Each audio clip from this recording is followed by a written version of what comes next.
So, hello to you all. Welcome to the very first and hopefully not the last Elect Eckerd, where us Eckerd people would like to hear who's representing us at every single level of government.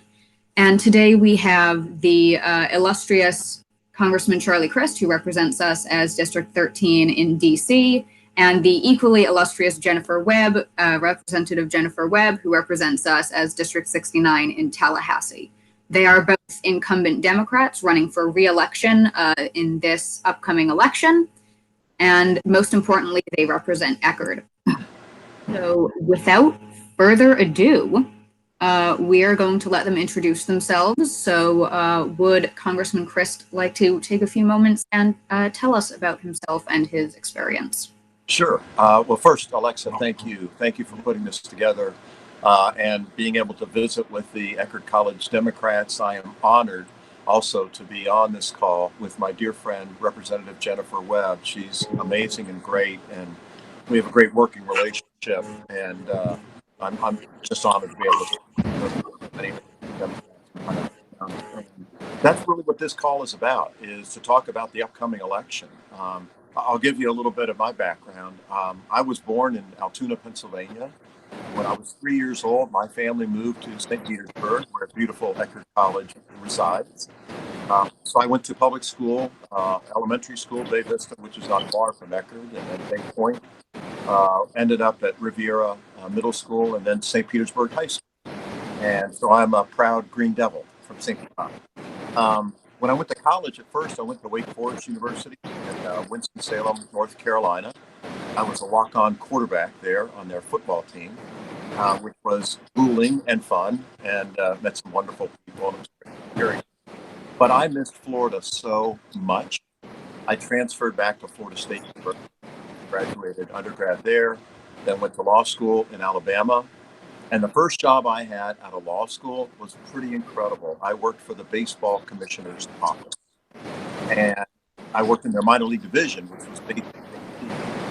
And, you know, the Rays are supposed to open up their season. I believe it's next Friday, which happens to be my birthday. But at any rate, that reminds me that we're living in interesting times. And this pandemic, sort of overshadows everything in the news these days.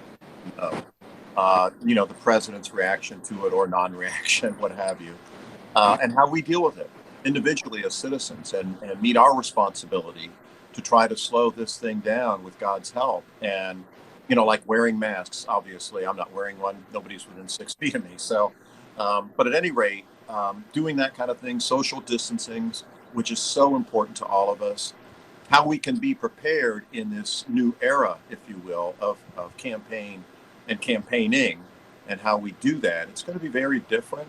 That's why it's wonderful that you're hosting this kind of a meeting, a virtual meeting today. And Alexa, why I'm so grateful to you and to all your members. I got involved politically very young. My dad was on the school board when I was a kid here in Pinellas County. He was actually the chairman. 2 of my 3 sisters taught in public schools here in Pinellas County. And I'm very proud of that. And while I majored in government at Florida State, I minored in education. It's, I think, the foundation of all success. And I've probably droned on too long, but I will turn it back either to Alexa or to my friend, Representative Jennifer Webb. And thank you. Thank you very much. We're going to turn that over to Representative Webb. Thank you, Alexa, and thank you for joining us today, Eckerd College students. I just think the world of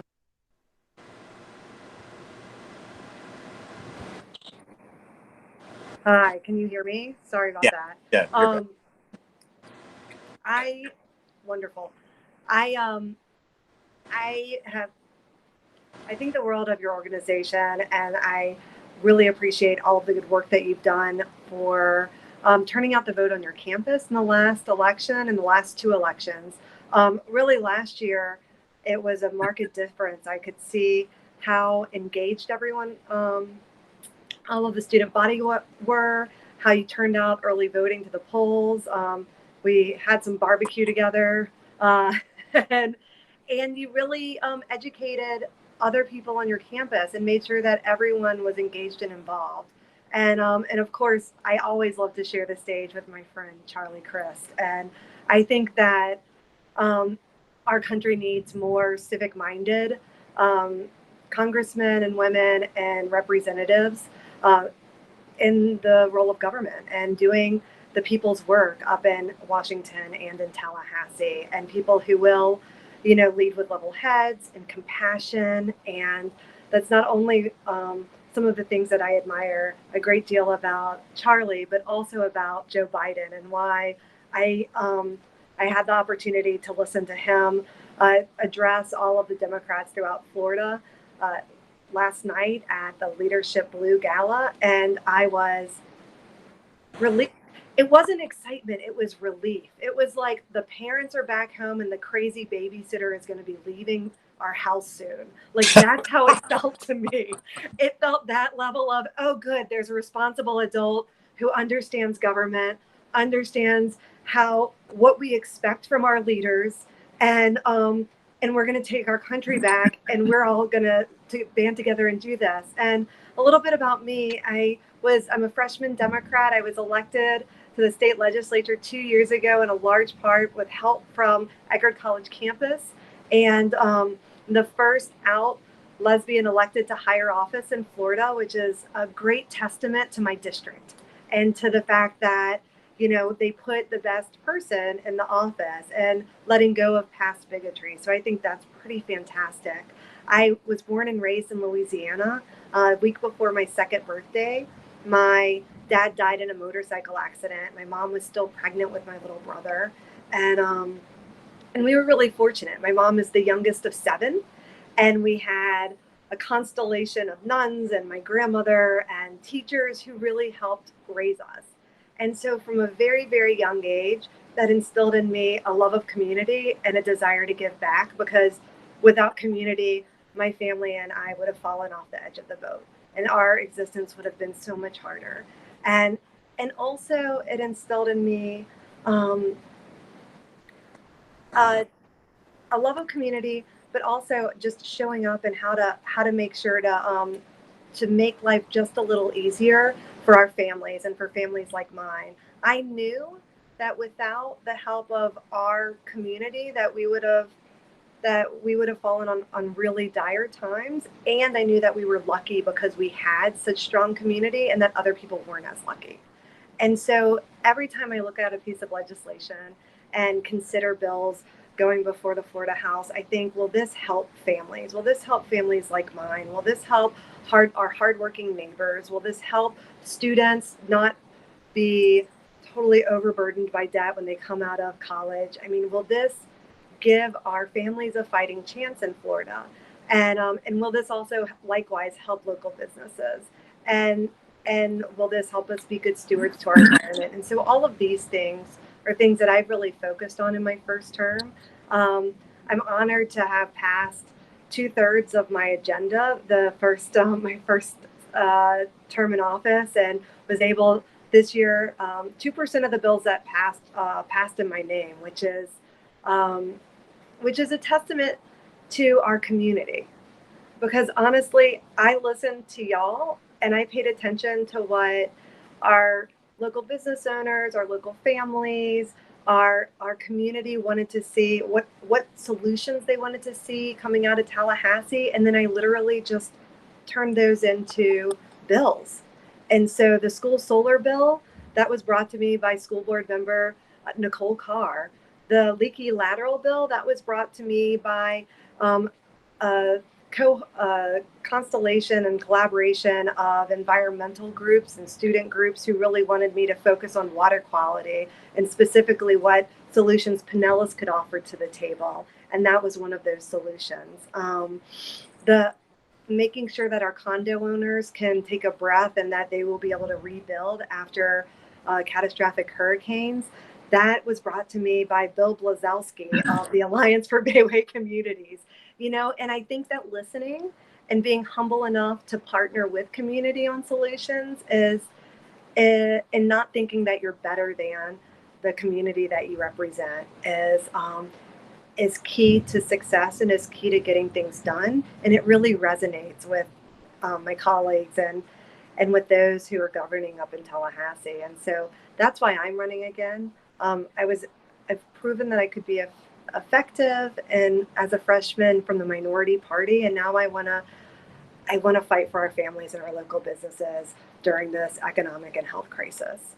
And I want to show up to be part of the solution. And I want to work with Congressman Crist. And I'm so proud. And I'm going to brag on Congressman Crist real quick because oftentimes the solutions, the economic solutions and relief solutions we see coming out of Washington, D.C.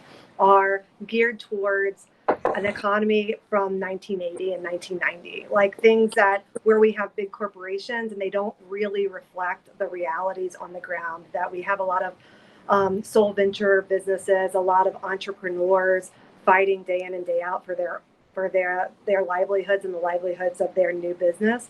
And Congressman Crist was such a strong advocate for making sure that those businesses and those families were covered. And without his advocacy up in up in Washington, D.C., we wouldn't have seen support for that segment, that large segment of our community down in Florida. So I haven't actually had a chance to thank him in person, but I'm looking at you at the screen and I'm like, I'm always learning from this man, and I'm really grateful to serve Eckerd College and our community alongside him.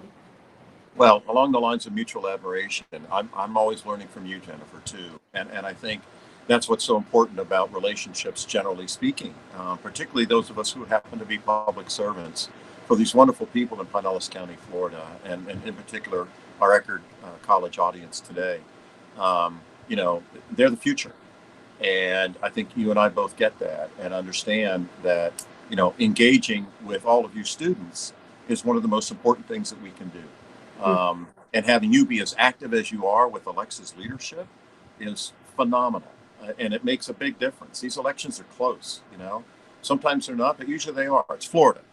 So we get that. And, helping Joe Biden, making sure that we help Jennifer, and if you're kind enough to help me, we need your help. We cannot do this alone. And we're all in this together, literally. And it's just a matter of what kind of leadership do we want to have for our state and our country going forward, whether we're dealing with a pandemic or whatever it is. We're always going to be dealing with something. And so we want, as Jennifer described Joe Biden last night, his speech, not necessarily, a riveting speech, but something that sort of soothed your soul, that you understood there are mature people who want to be engaged and work in the Oval Office again. And we know now more than ever we need that. And I know you all have heard this ad nauseum, but this is the most important election of my lifetime. I can tell you that. After what we've seen for the past 3.5, almost 4 years now, the appalling nature of it, we need to, as Jennifer said, get our country back and the goodness of America to come to the fore once again. And I love your call for engaging the students, Charlie, because honestly, that does make a difference. I think we would have a different president. I heard that Florida would have gone for Hillary if 2 additional people in every precinct had voted for her or had just turned out to vote. That's how close that election was. We know how close the gubernatorial election was. And the benefit or the upside of having campaigns this year run predominantly virtually is that even if you're not back on campus, you can get engaged and you can work to make sure that Charlie goes back to DC and that we have good representation in DC. You can work on behalf of my campaign and Joe Biden's, and you can do it from your parents' home or from wherever you are right now. You don't actually have to be back in the county to be an effective advocate for candidates and for races that you want to get engaged in. And so I really do encourage everyone to not only yourself get involved, because what I know is that the Republican Party is not going to simply roll over and die. They are going to burn it down in the process of trying to win. And so we need all hands on deck. We need to make sure that not only the people who are on this call are engaged, but that you bring a friend in each hand, not only to the polls, but to make calls, to grab your digital clipboard, as Tom Perez said last night. I love that phrase. I'm going to use it from now on, and to work on behalf of our very worthy candidates. And we're happy to be here today. Thank you both so much. And now we have a very long legislative agenda for us to get to, because we are living in interesting times and the Eckerd community has a lot of questions. Of course, we are in the middle of a global pandemic. Florida being hit especially hard by it. We're not going to point fingers, but we all know where those fingers are pointed. What have you been doing, both of you, to ensure healthcare access, economic benefits, housing access for those who are at risk of losing their homes, or have already lost their homes and are looking to get back on their feet? Every aspect of coronavirus in our community. Just let's go. Let's hit it big and talk about that. Okay. Well, I'll start if you don't mind, Jennifer. But, Please do. I think that you got to face this by looking at everything you just mentioned, Aleska, and I think one of those things is the housing situation. Very difficult. I get a call virtually every day from a constituent in Pinellas County talking about the fact that their landlord is threatening to evict them in 7 days if they don't go ahead and pay their rent. Well, Jennifer helped with this, and I, to a degree, helped with this to get the extension finally from the administration in Tallahassee to have no evictions for another 60 days. And so what do I tell the constituents? That they're breaking the law. They cannot do that to you. We're under an executive emergency order right now that guarantees that you will not be homeless. You will not be thrown out of your home. And then on the flip side of that, as a member of Congress, and in particular the Appropriations Committee, which doles out the money, I mean, I'll be blunt, we dedicated about $170 billion through some of the stimulus acts that we've already been able to pass in the House. Senate's holding up on one of them right now, but hopefully that'll change soon. But that kind of money has been dedicated already to try to make sure that people have a place to live, have a roof over their head, have the kind of comfort that they deserve. And one of the frustrations I have, particularly as it relates to healthcare in Florida, is that they won't extend, the Medicaid coverage. And Jennifer's very well familiar with this issue. Over a million more Floridians would have healthcare coverage in the middle of a pandemic, of all times, if they would just extend that Medicaid coverage rather, in Tallahassee, and just take the money. I mean, we're sending the money from Florida to the federal government anyway. By not accepting what we have a right to, we're giving it to other states. Not that we don't like the other states, but I like Florida a lot. I love her. And, we need to take care of our people and make sure they're well cared for, that they get that kind of health care, they get that housing that they need and have to sustain them and their families. These are the kind of things that, as Jennifer described it before, is this going to help my family? Is this going to help the people that live down the street from me? Is this going to help the people who are out on St. Pete Beach or wherever our districts are, and just make sure that we realize you're the boss. We work for you. Literally, that's democracy. You pay us. We're grateful. But in return, we need to do everything we humanly can to make sure, as Jennifer said, you're as comfortable or a little bit more comfortable than you were before, and keep on that mission and on that track and fight for you every single day. And that's what we're trying to do. And a lot of this battle has been on behalf of our families and small businesses has been happening out in the federal government, because despite the pleas of myself and the minority party in the legislature demanding that we go into special session, we're not successful in calling for a special session. And so it's the federal government in Florida that's luckily appropriating resources to the states, and we're benefiting from those. But then it's the governor who's deciding how those resources are distributed, is responding unilaterally on updating our budget, on passing policy solutions and executive orders. And unfortunately, what that does for us in the legislature is it relegates us to some extent to the sidelines, because part of my job is constituent services, and I love that. You call me and you haven't gotten your unemployment, I personally will call and advocate for you and fight for you, and my staff will fight for you to make sure that you get the money that you're owed. If you're having problems filling out your EIDL, like your small business loans or your small business bridge loan from the state, my staff, I will sit down, help you, we'll refer you to resources. If you need food, we have a list of places where you can get food. If you need free healthcare, every single week am doing community conversations.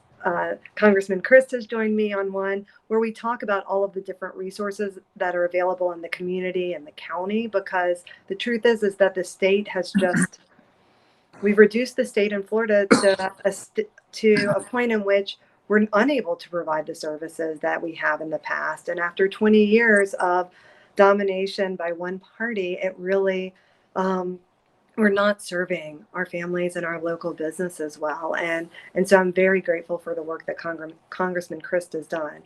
And so that one part, the constituent services, those are up and running. I give people my personal cell phone number so that they can get in touch with me. It's 727-320-6275. I'm absolutely willing to walk alongside you during this crisis. The other part is the governing and the allocating of resources.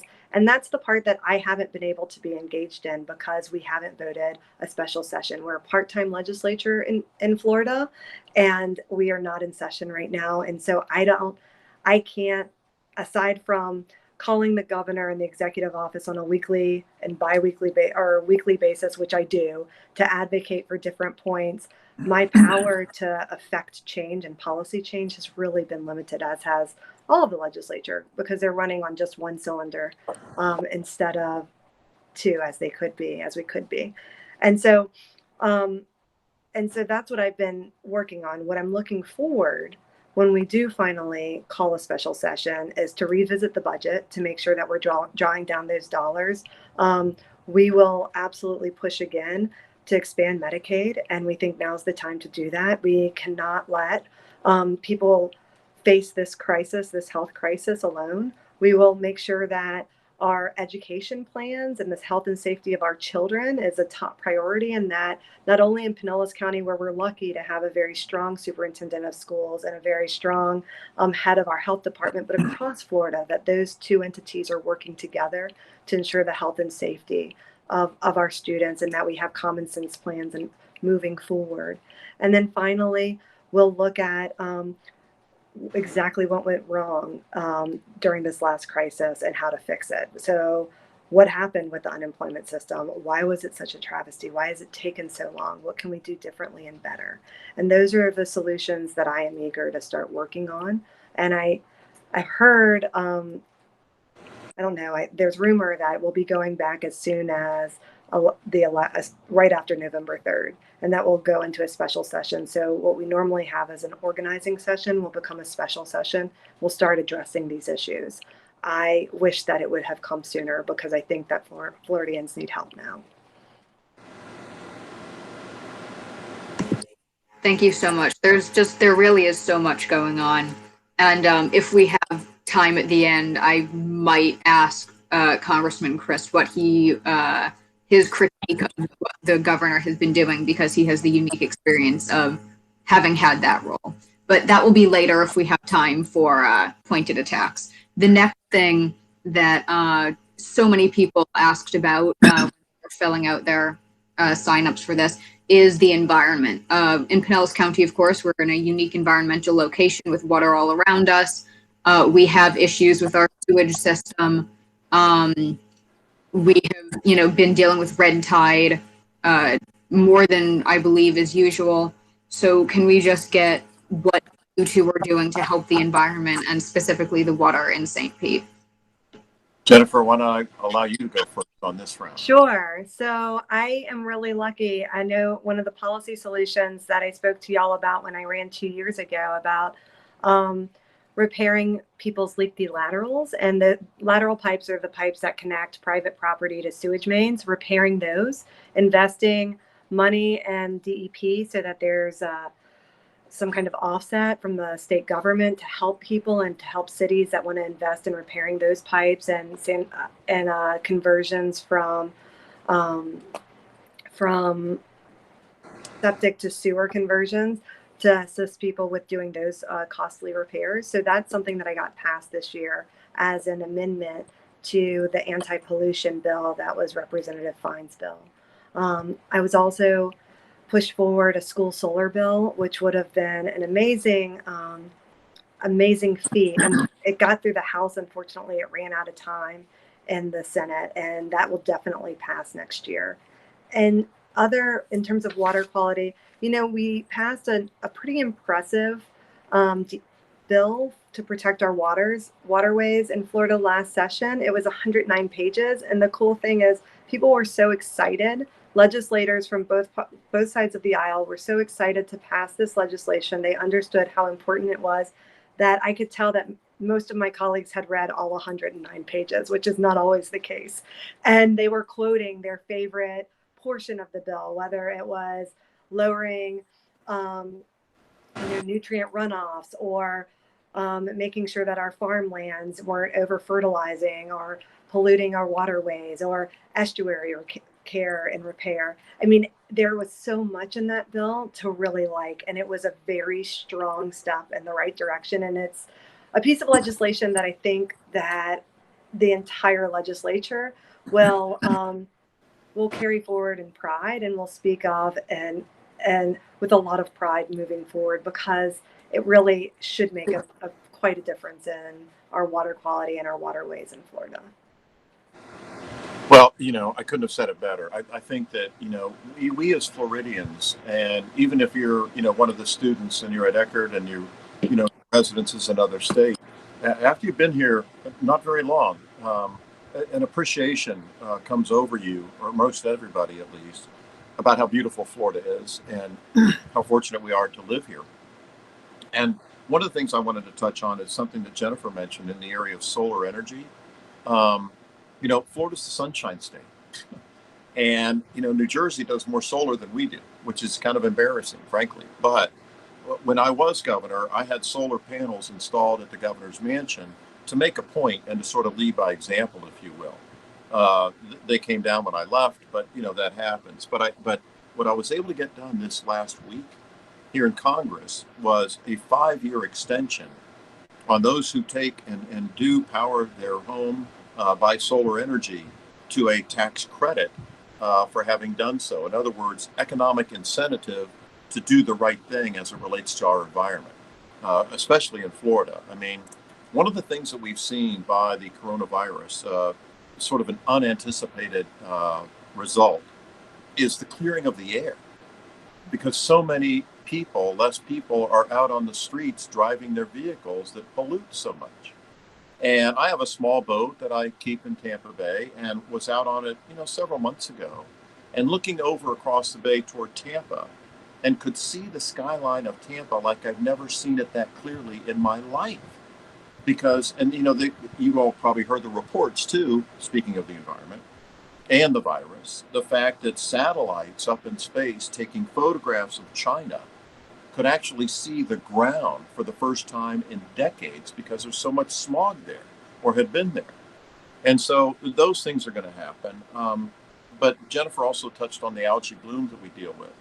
And fortunately, I was able to get tens of millions of dollars to help address and provide research for that problem. It's been difficult. It's been close to Eckerd, being near the water as you are, on the water. So I'm very pleased about that. And I think generally in terms of the environment, we Floridians understand, I think, that the environment and the economy are inextricably linked. They really are. I mean, being so heavily dependent upon tourism as an industry in the Sunshine State, people come here because it's beautiful. Florida's beautiful. And, if we don't continue to be better stewards of our land and our water, that's going to dissipate. And so it's not going to only hurt us environmentally if we're not doing the right thing, but also economically, because we depend on people coming to our beautiful beaches and us protecting them. I fought hard for beach restoration, and we've been able to get it and secure it for the Army Corps. because that's such a beautiful part of our community as well. So it's just an honor to be able to serve such a beautiful place, Pinellas County, the peninsula on the peninsula of Florida. It's pretty special. It's in my heart. Thank you both very much. Yeah, no, Red Tide was one of the things that got me into politics because less than a month after starting at Eckerd, all of a sudden I couldn't go to the beach anymore. And that was the same time as the 2018 midterms, which is what really got me started in politics. So the environment is very near and dear to all of us. The next question is very applicable to what you guys are doing right now because you are doing youth involvement. But what are your tips and tricks for mobilizing the youth in college vote, for lobbying in DC, for lobbying in Tallahassee, for helping people like us and our peer group get involved in politics? I'll give it a shot, Jennifer, if it's all right with you. Sure. Communication, I think, is the most important thing. That you communicate with your colleagues, people that you're in class with, however you're in class with them, virtually or otherwise, and do exactly what we're doing right now. This is communicating, and we're not limited by geography or, very, very little limits us because, I didn't know what Zoom was 6 months ago. And, now all of a sudden, almost every meeting I have is based upon that platform and the ability to communicate in that way. So I would say, number one, communicate. How do you lobby more effectively in Tallahassee or Washington? Again, it's communication. I tell people all the time that when you hear from constituents, different kinds of communication have different impact. And so, you can receive a letter from a constituent that's maybe, typed out or off their computer and not handwritten. Or then you can receive a handwritten note about a particular issue that concerns your constituent. Or probably the most effective, you can run into them face to face in the Publix or the CVS, wherever it is you shop. And this happens to me, I'm sure it does to you, Jennifer, all the time too, that when you're out and about,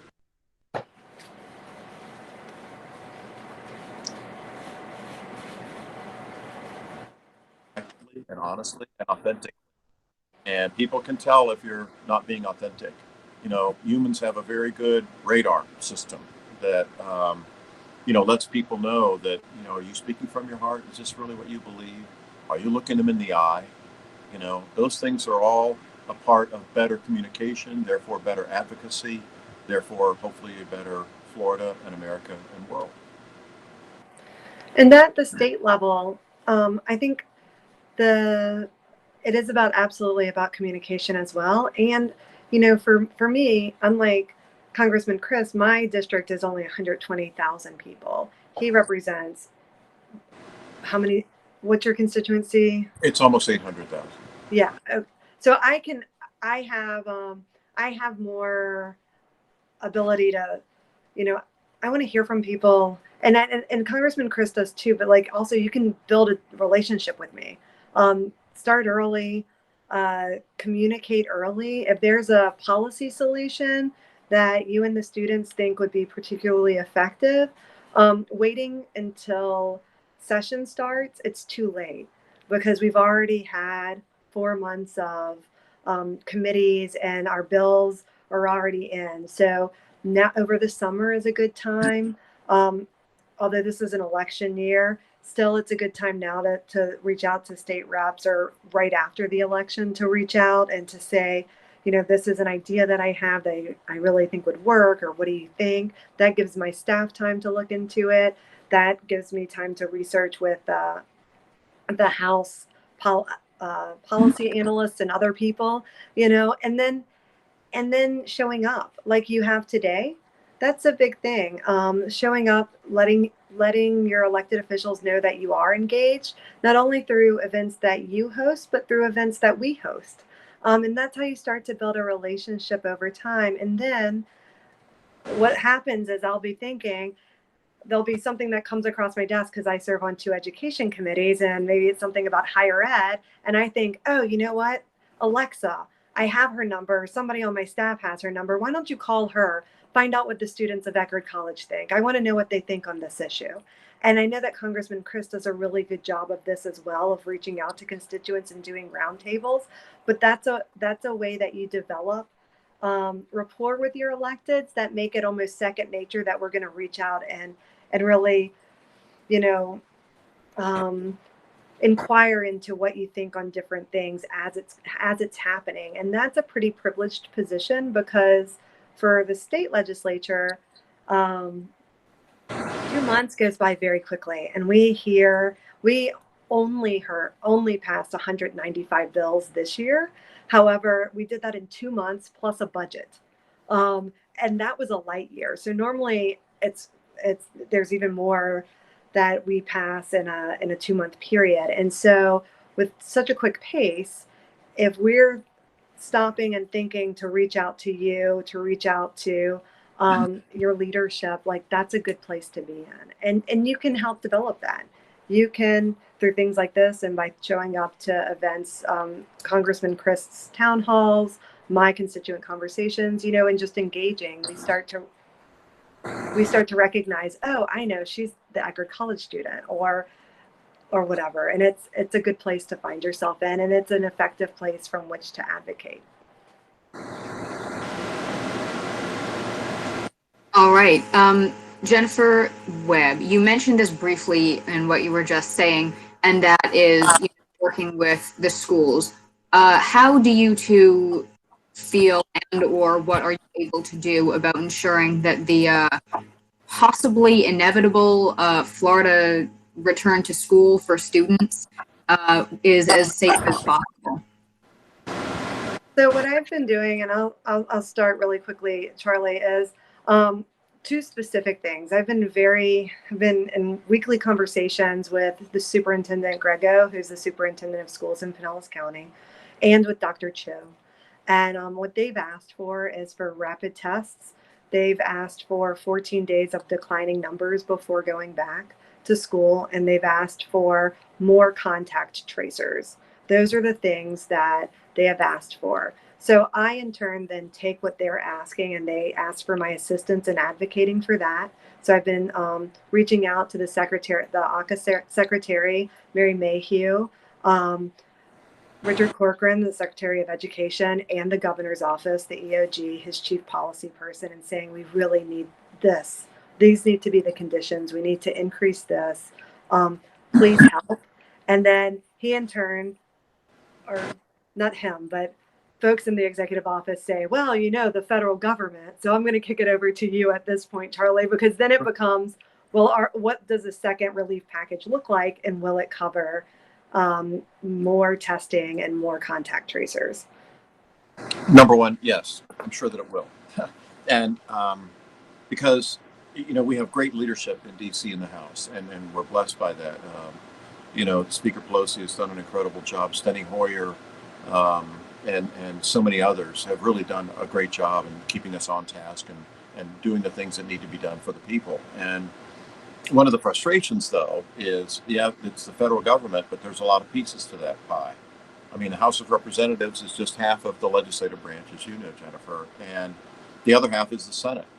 And they're a bit more reluctant to get these things that people need as quickly as we're anxious to do so in the House.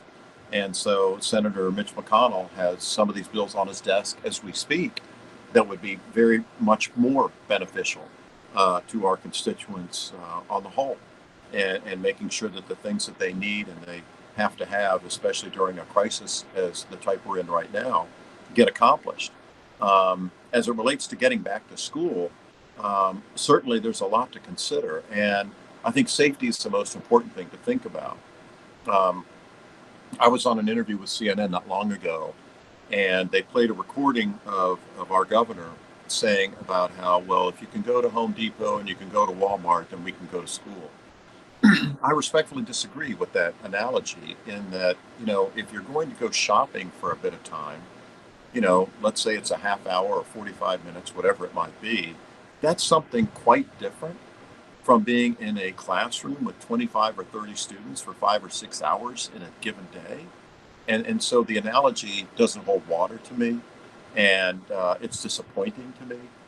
and the lack of a messaging emphasis on wearing masks when you're in public. Um, I think we deserve better leadership coming from the top in Tallahassee. And so, those things concern me in the returning to school discussion that we're in. And you're right. We're very fortunate, I think, in Pinellas County, Jennifer. I think we have a great superintendent. I think they're doing a very good job. I've read their report and their recommendations, and they talk about, if we do go back, providing options to students and parents and teachers in terms of online versus in person.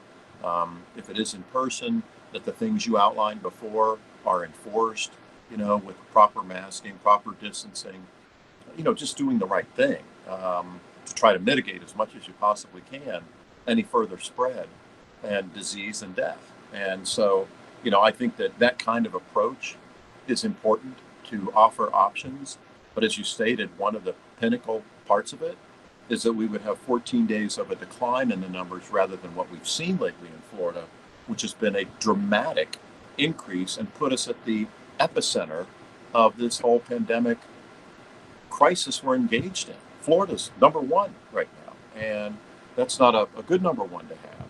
And I think that there are things that we can obviously do in a common sense way that can start to mitigate that and reduce it and restore more calm to more people, because we're going to get through this, and it's just a matter of how and how soon.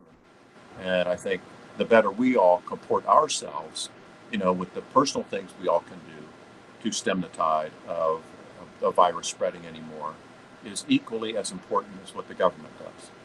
We all are in this together. We all have a responsibility. All right. Thank you both so much. We have, according to our schedule, you are both only on the clock until 4 p.m. So we're going to try and keep this short unless you guys can stay longer. But for the past few months, the entire United States and the entire world has been seeing protests around racial inequality and police brutality. And if you guys could just speak on what you have seen in your own constituency and any steps that you or your fellow legislators are able to take to end this systemic issue in our nation. I'll start, I guess. In Congress, we already have a George Floyd Act that we have worked on it passed in the House of Representatives last week, and it talks about a lot of things like requiring cameras on law enforcement officers, so that these actions, when they do actually take place, there's evidence to record what happened. That the chokeholds cannot be used anymore. Just common sense stuff. And obviously, the horrific death of Mr. Floyd in Minneapolis, and all of us having to see that video of the officer with his knee on his neck. It's impossible to watch and not just be terrified by what you've witnessed.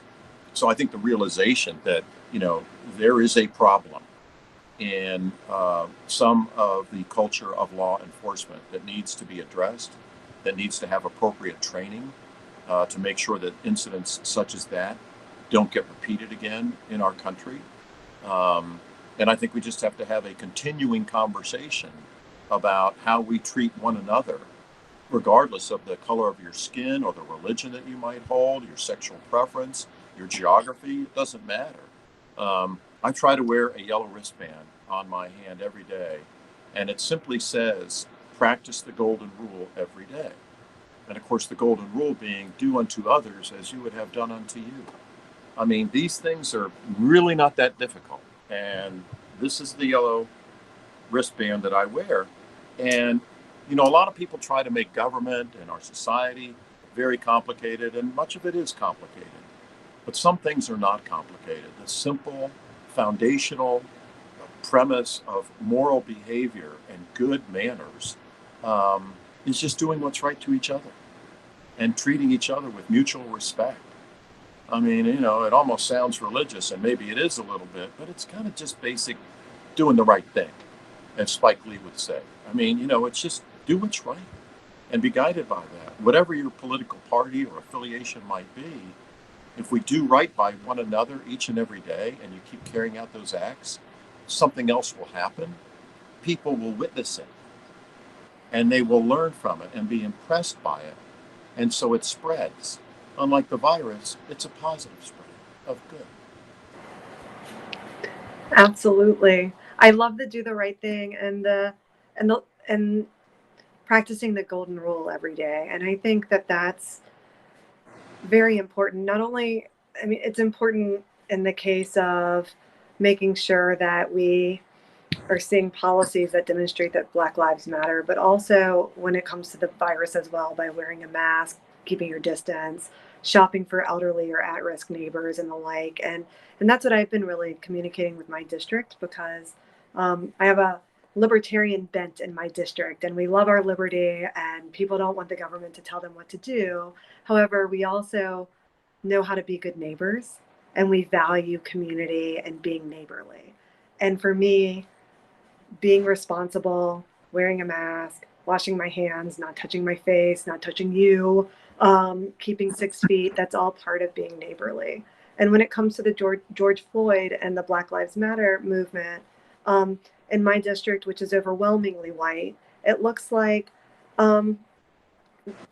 what does white allyship look like in this? And what does learning more about what Black Lives Matter mean? And I'm very impressed with my district for taking the time and having the curiosity to find out more. Because I think oftentimes when people are, we live busy lives, and and believe it or not, college will be the least busy that you'll ever find yourself. And I know that that sounds astounding, because I can remember thinking, gosh, college is so busy. When I'm out of college, then I'll really start living. And then you really start living and you think, I should have done different. Like, I had a lot of time when I was in college, but the truth is, people's lives are incredibly busy. And when they choose to use the limited hours that they have to learn more about other people's experiences, to practice compassion, to not just dismiss something out of hand, that creates community. And I've seen that in my district, and I think that gives me a lot of hope. I've seen our law enforcement officers and our Police Benevolent Association, which is the police union, back the chief of police and the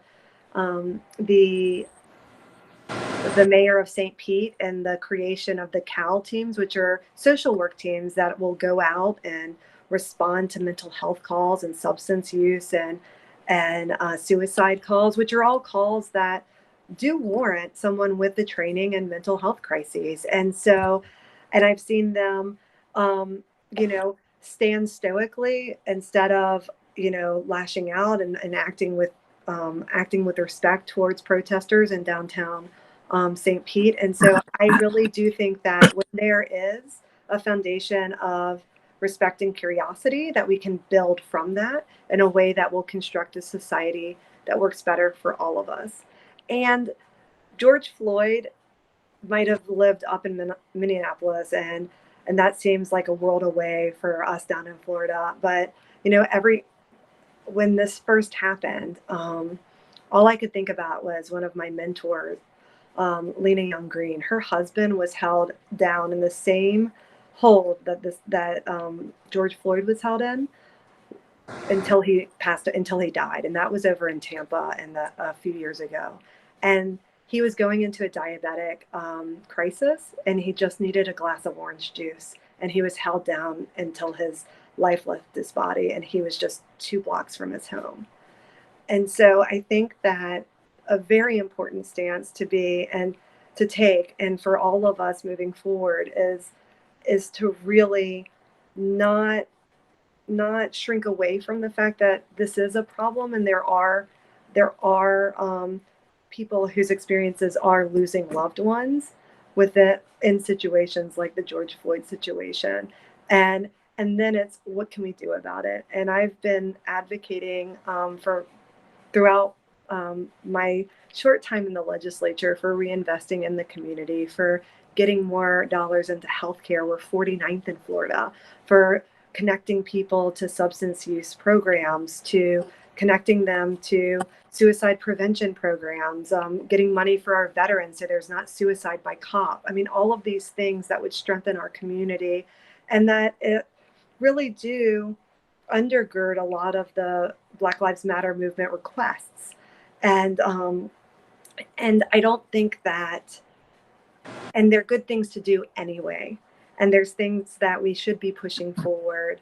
And these are conversations that are long overdue. And I'm really proud of us for having these conversations. And I'm proud of our community for choosing to use the extra time from not being on the road and running all around during this crisis to really look at how can we build a better America for all Americans. And you know, in a weekend where we saw the loss of Congressman John Lewis, I can't think of a worthier conversation or question to ask or to close with. So thank you for that. Yeah, I wanted to touch on that for a minute, if I could. Yeah. He was a colleague of mine, obviously, and amazing man.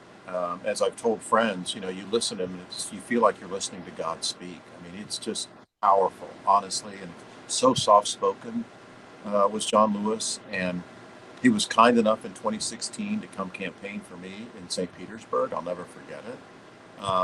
But just, you know, to lose someone of that level of goodness is just a reminder of how much more we need that level of goodness present, and kindness and compassion and mutual respect. He was an activist, there's no question about it, but always with respect and always with kindness, even though he was personally beat up and almost killed crossing the Edmund Pettus Bridge in Alabama, and yet never became angry. You know, I mean, that's a pretty amazing place to be in the universe, that you can have people literally attacking you and you're able and capable of turning the other cheek and still moving forward to try to get progress made for everyone. It was great. Just great.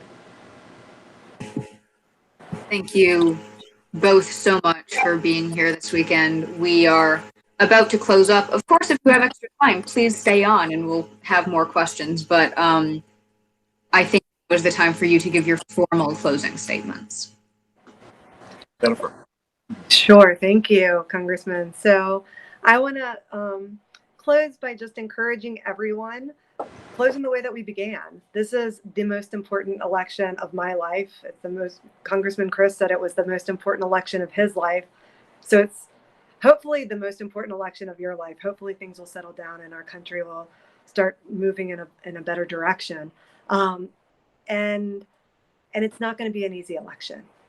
We need everybody to show up, because what we learned from the midterm election, Alexa, is that when the Democrats show up, the Republicans figure it out, and then they also show up in record numbers. So then we need to bring friends along with us, because what Democrats also don't do is we don't all vote. We don't all work for the candidates that we believe in. And that's what it's going to take. It's going to take real teamwork and people banding together to take our country back and to make sure that we're investing in sound, solid leadership, the kind of leadership that Charlie has been,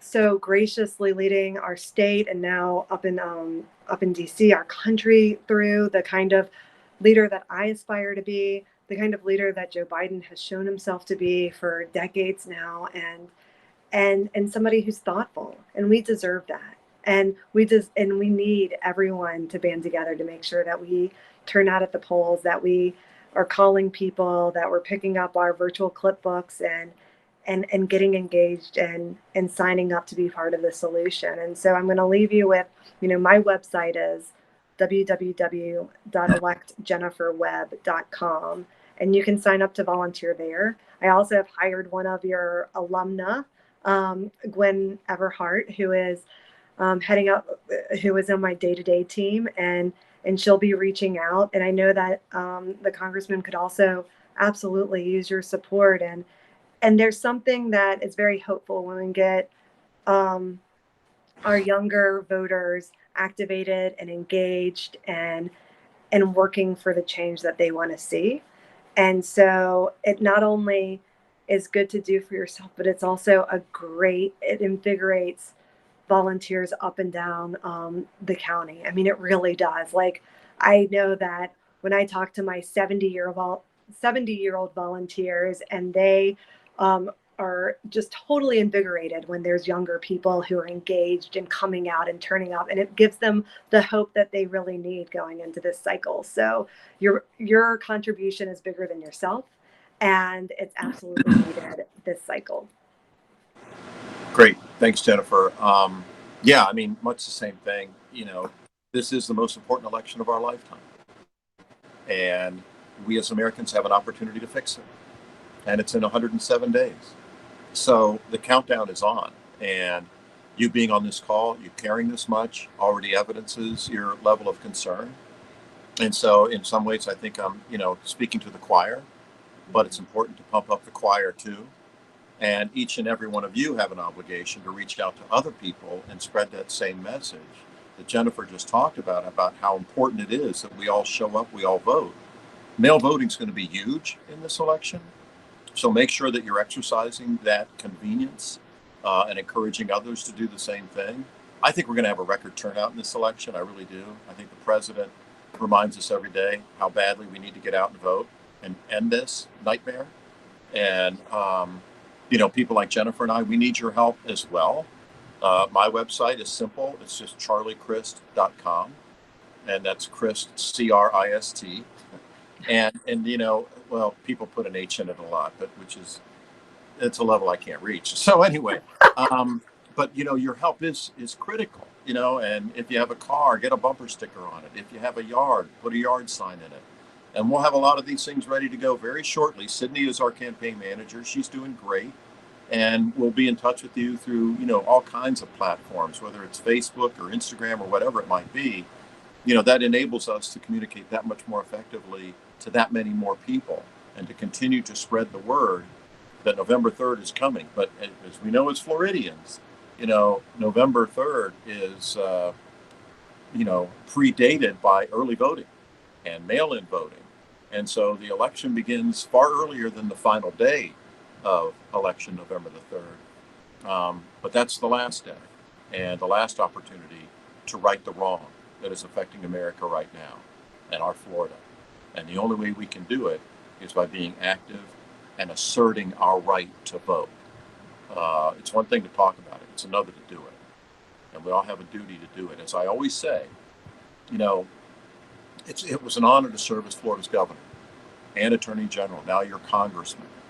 And I'm sure it's an honor for the president to serve in the White House. But this is America. And don't forget that the highest office in the land is the one we all hold. Really, citizen. Because it's only us as citizens that can change who is president on any given election day. And let's do it this time. Let's change this. Or who represents us on the school board, or whatever it is, county commission, all important. But it's in our hands to make that decision. But only if you get your hands in gear and send in that mail-in ballot or vote on election day or early vote, when you have that opportunity before. But it's on us. I remember when Obama was running for re-election in 2012, his final closing pitch was, "It's on you." We've campaigned. I've given speeches. We've distributed literature. But now it's on you. This whole thing, you're the jury, for crying out loud. This is in your hands. Make the right decision, but be there to make it. Thank you. God bless you all. Exciting. Thank you both so much. I am flattered that this event was actually able to come into existence. And of course, this ends the official inaugural Elect Eckerd. But if you're able to stay around, please do. We'll talk about it. This goes for the representatives as well. But with that, we are done with the official Elect Eckerd. So thank you all. Thank you. Yeah, thank you, Gwen. Thank you. Really great job, Alexa. Yeah, wonderful, Alexa. Thank you so much. Good to be